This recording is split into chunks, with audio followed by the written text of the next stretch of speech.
हाथी की होती थी शानदार सवारी, अब फ्लाईओवर की है बारी। कुछ बदलता हुआ, कुछ पहले सा है कलकत्ते का सीन। इस डोम की ऊंचाई से ये सारे नजारे देखती हूँ मैं, कितनी किस्से कहानियां हूँ मैं समेटे हुए। तो शुरू करें। एक कभी बनता था पटचित्र मेरा, अब बनता है मीम। उम्र है मेरी 300-400 साल और हजारों है थी। लड़की तो भली है ये, मगर ना जाने क्या क्या हो जाए। तभी खुद आ गया मैं बनाने एक बेहतरीन टीम।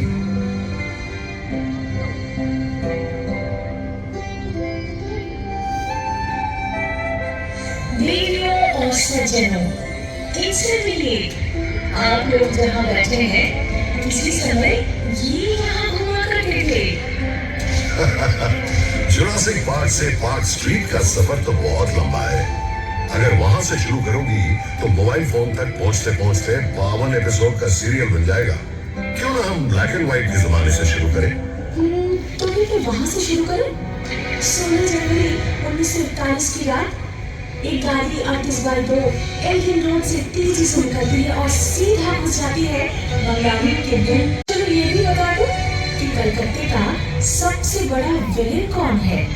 इस पर तो मैं एक ऐसे विलेन का नाम लूंगा जिसका कोई नाम ही नहीं। नाम ही नहीं मतलब? 1989 में लगातार 6 महीनों तक एक अनजान व्यक्ति रात के अंधेरे में सड़क पर सोते हुए 13 बेघर लोगों का पत्थर से खून करता है। मीडिया ने उसे नाम दिया स्टोन मैन। नहीं नहीं नहीं नहीं, इतने भयानक किस्से से विलेन है अमिताभ बच्चन। अमिताभ बच्चन? वो क्यों? वाह भाई वाह, नौकरी की तो कलकत्ते में, थिएटर किया तो कलकत्ते में, पर फिल्मों की बारी आई तो पहुंच गए बंबई। क्या जाता अगर बांग्ला सिनेमा में ही रोमांटिक हीरो बन जाते। इस लॉजिक से तो क्लिफ रिचर्ड का बचपन भी यही गुजरा है, कलकत्ता में। अरे मतलब हावड़ा में। एक ही बात है, वो भी यही रहते। और तेरे वो भी तो कलकत्ता आए थे, और लियोनेल मेसी वो भी तो। देखो, मैं एक बात साफ कह दूं, फुटबॉल को लेकर कोई मजाक नहीं। 1911 आईएफए के फाइनल में मोहनबागान क्लब के जाबाज खिलाड़ियों ने अंग्रेज टीम ईस्ट यॉर्कशायर रेजिमेंट को 2-1 स्कोर से हरा दिया था। जरा सोचिए तो, अंग्रेजों के राज में बड़ा भीम देश अंग्रेज टीम को ही हरा देता है, और एक ऐसा दल। पर उसी साल ही तो भारत की राजधानी कलकत्ता से बदलकर दिल्ली कर दिया गया था। उससे पहले 139 सालों तक मैं ही तो राजधानी था, ब्रिटिश भारत का मोस्ट इंपॉर्टेंट शहर। इसमें दुखी होने की क्या बात है? उन दिनों कलकत्ते में स्वाधीनता आंदोलन की एक ऐसी लहर थी जो अंग्रेजों से संभाले नहीं समझ रही थी। तभी उन्होंने 1905 में तय किया कि बंगाल को 2 भागों में बांट दिया जाए। लॉर्ड कर्जन ने एक चिट्ठी में लिखा था, कलकत्ता षड्यंत्र का एक महाकेंद्र बन गया है, इसे इस सिंहासन से हटाना ही पड़ेगा। हरियाणा में सुरेंद्रनाथ बैनर्जी के नेतृत्व में राष्ट्रवादी ऑल इंडिया नेशनल कॉन्फ्रेंस, जिससे आगे चलकर कांग्रेस का जन्म हुआ।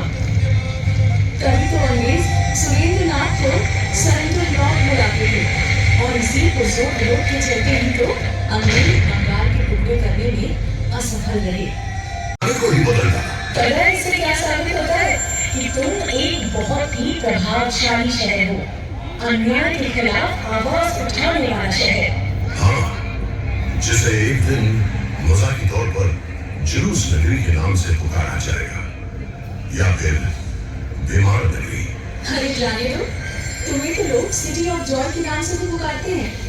और ये भी तो सच है कि ब्रिटिश काल में तुम ब्रिटिश साम्राज्य के दूसरे खास शहर के रूप में जाने जाते थे। मतलब लंदन के बाद तुम्हारा ही नाम आता था। अरे वो तो बस पैसों के लिए, सिर्फ कर संग्रह और झूठ बिक्री से ही अंग्रेज करोड़ों रुपए कमा लेते थे। तो तुम चले जाते हो, और तारीफ करो तो खुद ही निंदा करने लगते हो। मतलब बस बहस करनी है ना? बहस करना तो मेरे खून में है, जानते हो भारत में पहला सेंसरशिप कानून क्यों बनाया गया था? क्यों?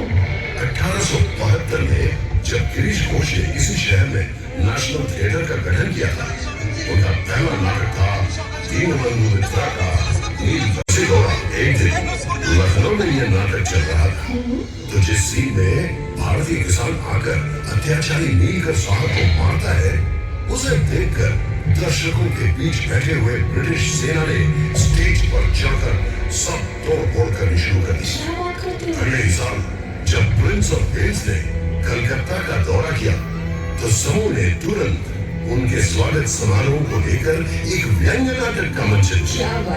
उसके बाद अत्याचारी पुलिस कमिश्नर को लेकर भी एक और नाटक।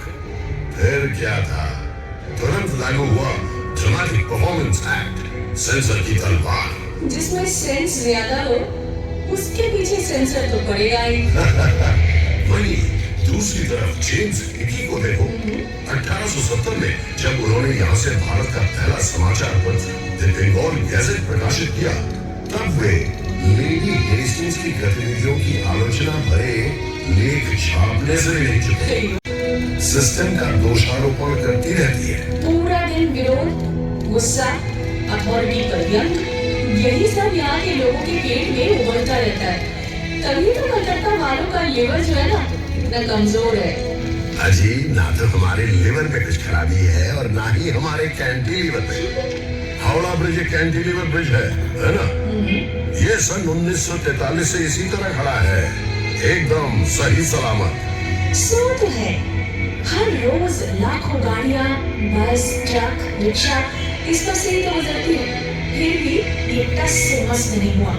और सबसे हैरान करने वाली बात यह है कि इस पूरे ब्रिज में एक भी स्क्रू यानी पेच नहीं है। इसीलिए तो जिन लोगों के दिमाग का स्क्रू ढीला है, वे अक्सर हावड़ा ब्रिज के ऊपर चढ़ जाते हैं। लेकिन वहाँ से क्या नजारा मिलता होगा, इमेजिन कर सकती हो? मैं इमेजिन नहीं कर सकती। अपने पंख फैलाए खड़ी हूँ मैं। क्या आपको कोई अंदाजा है कि मैं यहाँ से क्या क्या देख सकती हूँ? मैंने प्रेम में डूबी जोड़ियाँ, उनकी नोकझोंक सब देखे हैं, निकम्मे लोगों की भीड़ भी, और अकेडमी ऑफ फाइन आर्ट्स की एक्सपेरिमेंटल पेंटिंग्स भी। एक तरफ रेस कोर्स की घुड़सवारी की दौड़ में बेशुमार पैसे जुटाना, और दूसरी तरफ क्लबों में कोट पैंट पहने कलकतिया बाबुओं का अंग्रेजी पर। व्यूज और न्यूज तुम मुझे सिखाओगे, मैं तो तुम्हारी नस नस से वाकिफ हूँ। सिर्फ वाकिफ नहीं, तुम पर मेरी संगत का असर भी दिखा है।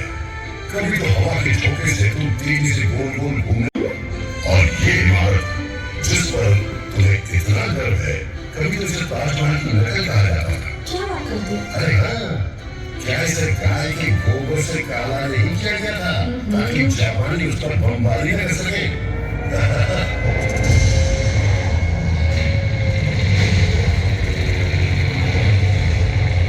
इसमें इतना हंसने की क्या बात है? तुम्हारे मुंह पर भी कुछ जब सैकड़ों लोग तुम्हारी सड़कों पर भूखमरी से तड़प कर मर रहे थे, तब कहाँ थी तुम्हारी विरोधी प्रवृत्ति? जब कलकत्ता वासी सड़कों पर उन मरते हुए लोगों को लांघ कर ऑफिस जाते थे, मौज मस्ती करते थे, इन भूख से गिरते लोगों की आग को दबाने के लिए अपने घरों के दरवाजे बंद कर ग्रामीण पर गाने सुनते थे, तब कहाँ था तुम्हारा विरोध? देखो, मानता हूँ कि जितना करना चाहिए था उतना तो खैर नहीं हो पाया, लेकिन ये भी सच है कि उस दौरान शहर की गली मोहल्ले में मुफ्त रसोई भी खोली गई थी, और वो भूखमरी तो सरकार, राजनीतिज्ञों और आला अफसरों द्वारा रचाई गई थी। स्वयं विंस्टन चर्चिल भी इतने सारे लोगों की मृत्यु की जिम्मेवारी से पल्ला नहीं झाड़ सकते थे। क्या तुम जानते हो इस अकाल के बारे में उन्होंने क्या कहा था? वैसे ही कम खाने वाले बंगालियों की भूख मजबूत यूनानियों की तुलना में कम गंभीर है। इंसान इतना असंवेदनशील कैसे हो सकता है? ये भी मत भूलना, बिजोल भट्टाचार्य द्वारा रचित अद्भुत नाटक नवान्नो इसी भूखमरी पर आधारित था, और इसका मंचन भी इसी शहर में किया गया था। ये तुमने बिल्कुल सही कहा। इसका श्रेय तो तुम्हें ही जाता है। 1942 में स्थापित इप्टा यानी इंडियन पीपल्स थिएटर एसोसिएशन वामपंथी कलाकारों का ही संगठन था, जिसने कलकत्ता को न जाने कितने अनमोल रत्न लिए।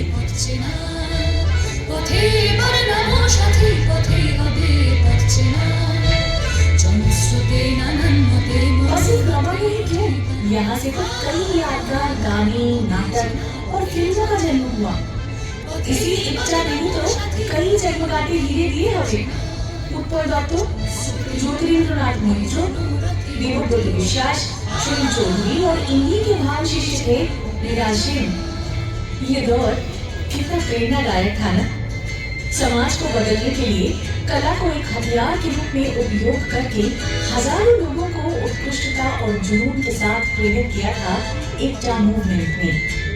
मानो ये एक महान क्रांति का नेतृत्व करने वाले जादुई रथ की बात था।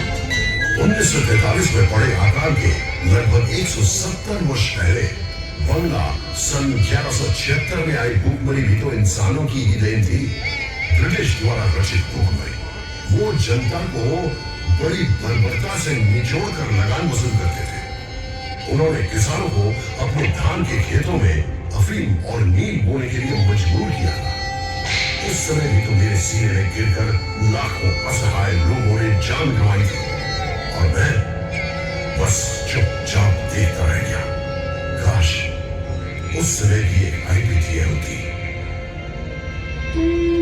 तुम्हारा इतिहास जागते रहने का इतिहास है, लेकिन सोते रहने का भी। अच्छा ये बताओ, 19वीं सदी में जब बंगाली बाबू लोग अपनी पालतू बिल्लियों की शादी में बेशुमार धन बर्बाद कर रहे थे या गुलाब जल में स्नान कर रहे थे, तब तुम किस हालत में थे जनाब? आधी नींद में या उड़ते हुए?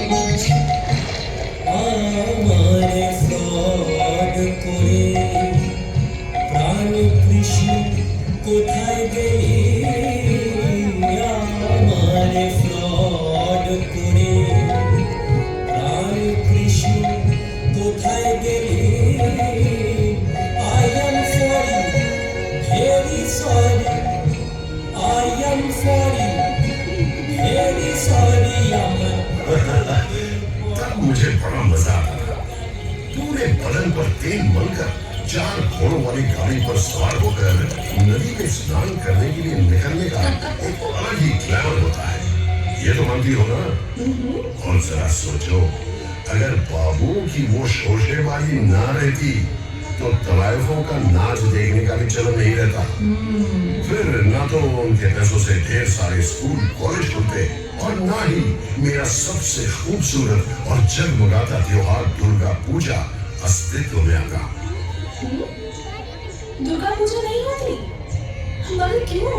अरे शोभा बाजार के बाबू नवकृष्ण देव ने ही तो मदरसे बनाने के लिए ढेर सारे रुपए दिए थे, सड़कें बनवाई थी और पूरे देश भर से गायकों संगीतकारों को बुलवाकर बड़े बड़े की लड़ाई में सिराजुद्दौला के खिलाफ साजिश में भाग लिया। बल्कि अंग्रेजों की जीत की खुशी में एक शानदार दुर्गा पूजा का भी आयोजन किया था। अच्छा? उसी के चलते ही तो हमारे कैलेंडर में दुर्गा पूजा को इतना महत्वपूर्ण स्थान मिला। क्या बात करते हो? दुर्गा पूजा की शुरुआत उसी व्यक्ति ने की जिसने बंगाल को अंग्रेजों के हाथ में सौंपने का षड्यंत्र रचा था। बिल्कुल, शायद बंगाल अंग्रेजों के हाथों कभी न आता अगर 1756 में सिराजुद्दौला अपनी विशाल सेना लेकर मुझ पर आक्रमण न करता।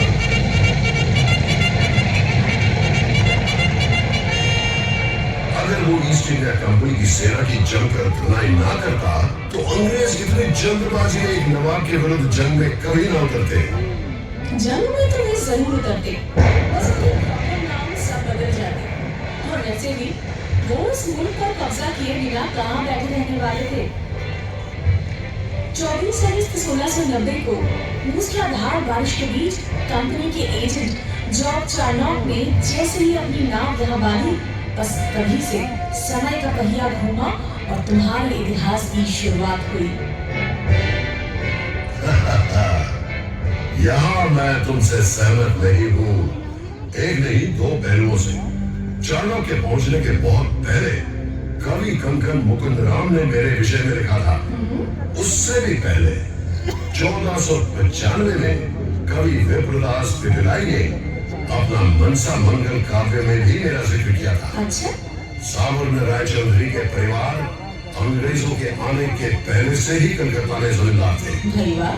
मेरे इतिहास की शुरुआत तो बहुत पहले से हुई थी, और ना ही तुम ये कह सकती हो कि चार्लों के आगमन के साथ साथ चीजें भी बदतर हो गई। राम मोहन राय ने सतीदाह प्रथा बंद जरूर करवाई थी, लेकिन इतना बड़ा काम क्या वो अकेले कर सकते थे? यदि लॉर्ड बेंटिंग उनकी सहायता न करते, सो तो ठीक। क्या माइकल मधुसूदन दत्त बंगला काव्य का रुख बदल सकते अगर उन पर मिल्टन का प्रभाव न पड़ता? क्या बंकिम चंद्र बंगला में पहला उपन्यास लिख पाते अगर उन्होंने वॉल्टर स्कॉट न पढ़ा होता? बिल्कुल सही। क्या ईश्वर चंद्र विद्यासागर विधवा विवाह का प्रचलन शुरू कर पाते यदि उन्हें अंग्रेजों का सहयोग नहीं मिलता? क्या अनाप शनाप बोले जा रहे हो? तुम कैसे भूल गए कि शहीद खुदीराम बोस के पार्थिव शरीर पर फूलों की वर्षा करने के लिए हजारों लोगों ने तुम्हारी सड़कों पर लाइन लगाई थी। तुम्हारे राइटर्स बिल्डिंग के अत्याचारी ब्रिटिश अफसर को गोली मारने के बाद विनय बादल दिनेश ने आत्महत्या की थी। और हाँ, तुम्हारे एक प्रसिद्ध बैरिस्टर चित्तरंजन दास, वही जिनके कपड़े पेरिस से धुलकर आते थे, उन्होंने भी तो अपने सारे यूरोपियन कपड़ों को जलाकर खादी पहनना शुरू कर दिया था। और जिस व्यक्ति को उन्होंने अलीपुर बमबारी मामले में बाइज्जत बरी करवाया था, वो कोई और नहीं बल्कि poet of patriotism Arvind Ghosh थे। अरे तुम तो वो शहर हो जहाँ क्रांतिकारी संगठन अनुशीलन समिति का गठन हुआ था।